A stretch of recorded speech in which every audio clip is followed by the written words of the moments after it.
everybody. I'm Aaron Heselhurst. Welcome to the program. Of course, it's always great to have you with us. Now, we'll, of course, talk about all those problems facing the Eurozone debt situation shortly. But first, let's talk bonuses. In particular, Britain's biggest banks are in talks about collectively reducing the amount they'll award in New Year bonuses.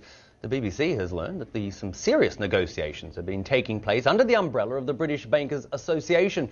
Sources have stressed that there is no guarantee of a workable agreement, but one participant suggested that total bonuses could be cut from $11 billion, the original expected amount, down to around $6.5 billion. Well, let's get more on this. Chris Roebuck from Cass Business School here in London joins us. Chris, always good to see you. And Chris, look, you've worked for British banks and foreign banks here and abroad, so you've got a good picture of this. What do you make of this report? Is there anything in it, do you think? There's definitely something in it. There's a discussion going on. The banks obviously recognise that there are issues about the forthcoming bonus payments. And what they're trying to do here is they're trying to balance the political and public reality with commercial reality, because they realise that they have to do a better job at that.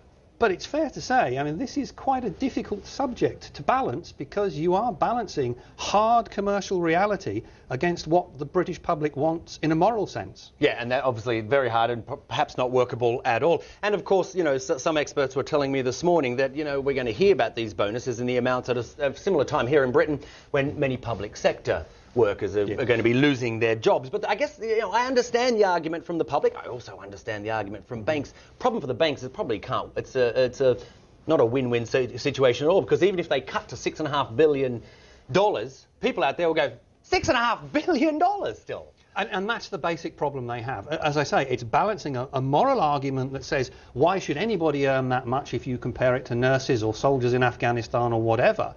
But then the banks have to work on the basis that they're existing in a global market. This isn't just a British market.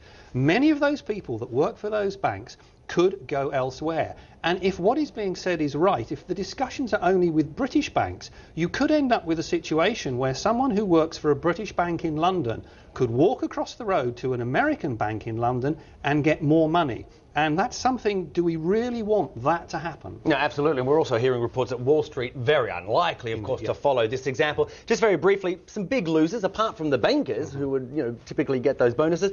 The UK Treasury, they've been making a lot of tax revenue from these bonuses. There's an enormous amount of tax revenue that comes in from these bonuses.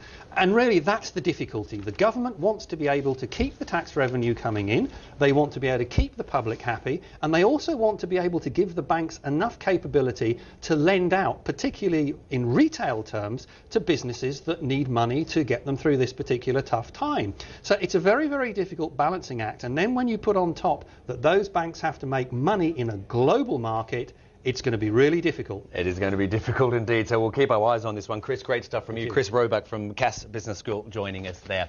Okay, let's move on. Let's talk all things Euro.